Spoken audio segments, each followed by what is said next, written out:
saying the president should show transparency, accountability, honesty, para maniwala.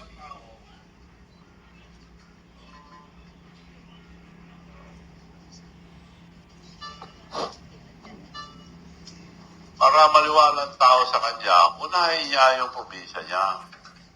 Dahil, para paniwalaan natin, kung malinis sila, well and good, tulungan pa natin.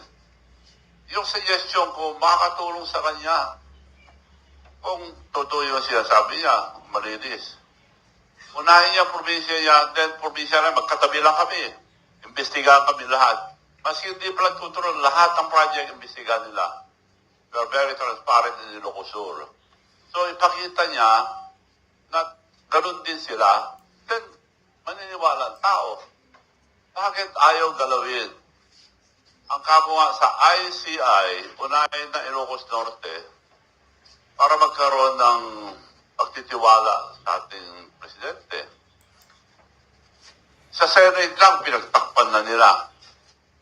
Nung dumating yung Ilocos Norte, hindi na minensyon, tinakpan. Hanggang lumabas din Ilocos Norte, tapos si Linto na. Ngayon, sila nagsasabi na wala na raw investigasyon sa flood control. Doon naman tayo ngayon sa Market Road. So, ibig sabihin, ang daming dadaanan, issue, na nag-divert na sa tunay na issue. Nagsabi ng ICI, ang daming ghost project.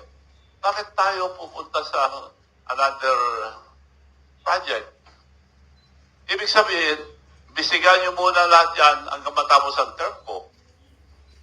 Hindi tayo umabot sa kanya, wala na, tapos ang term niya, alis na sila. Kasi ang Pilipino, madaling makalimot. So, paalala ko lang sa ating kababayan, yung nangyari sa parents nila, napatalsik, napaalis, due to graft and corruption. Nakakaya nga, nasa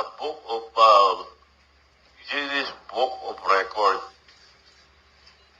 ang tatay nila ang sama pangalan. Akala ko, lilinisin na nila nung inimbita ko na tumulong sa pagtakbo niya sa vice presidency. Ako lang nagsabi na, presidente muna, pag nag-file, at that time, wala tatalo kay Inday Sara. So ako lang nagsabi na, presidente muna, pero pag nag-file si Sara, you have to slide down. I have the leverage to talk to Sara. Ikaw ang vice, protected ka na. Palakpakan pa yung mga leaders. Sabi niya, thank you, Manong.